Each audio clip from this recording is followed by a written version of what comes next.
Teori konflik Ralph Dahrendorf. Selanjutnya yaitu latar belakang dari teori Ralph Dahrendorf.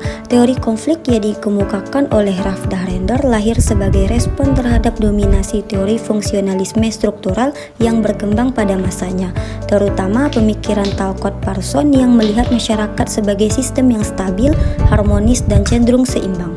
Tujuan dari penelitian ini yaitu menjelaskan konsep dasar teori konflik, bertujuan untuk menguraikan secara jelas pengertian, latar belakang, serta gagasan utama dari teori konflik yang dikemukakan oleh Ralph Dahrendorf.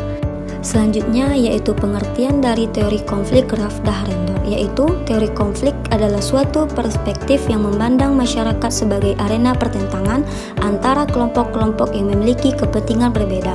Dalam pandangan ini, konflik muncul karena adanya distribusi kekuasaan dan otoritas yang tidak merata di dalam struktur sosial. Siapa itu tokoh Ralph Dahrendorf? Adalah seorang sosiologi yang mengembangkan teori konflik sebagai kritik terhadap teori struktural fungsional. Ia menekankan bahwa otoritas dan kekuasaan merupakan faktor utama yang menyebabkan terjadinya konflik dalam masyarakat. Selanjutnya yaitu kelompok sosial teori konflik Ralph Dahrendorf, yaitu dalam teori ini masyarakat terbagi menjadi dua kelompok utama, yaitu kelompok dominan yang memiliki kekuasaan dan kelompok subordinat yang berada di bawah kekuasaan. Perbedaan ini menimbulkan kepentingan yang bertentangan.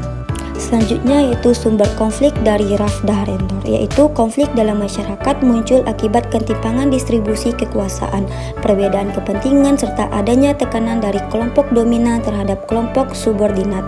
Kondisi ini memicu terjadinya perlawanan dan perubahan. Selanjutnya yaitu fungsi konflik Ralph Dahrendorf, yaitu menjelaskan bahwa konflik tidak selalu berdampak negatif, melainkan juga memiliki fungsi positif dalam mendorong perubahan sosial. Konflik dapat memperbaiki struktur yang tidak adil dan menciptakan tatanan baru yang lebih seimbang. Contoh konflik dalam teori ini yaitu dalam masyarakat dapat dilihat pada konflik antara buruh dan pengusaha, konflik politik, serta konflik sosial lainnya yang berkaitan dengan ketidakadilan dan perebutan kekuasaan. Next, kelebihan dan kekurangan teori konflik Ralph Dahrendorf, yaitu kelebihan dalam teori ini adalah mampu menjelaskan dinamika konflik dan perubahan sosial secara realistis. Namun kekurangannya adalah terlalu menekankan konflik sehingga kurang memperhatikan aspek harmoni dalam masyarakat.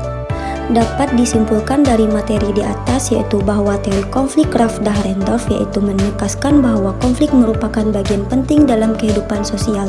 Melalui konflik, masyarakat mengalami perubahan dan perkembangan menuju kondisi yang lebih dinamis.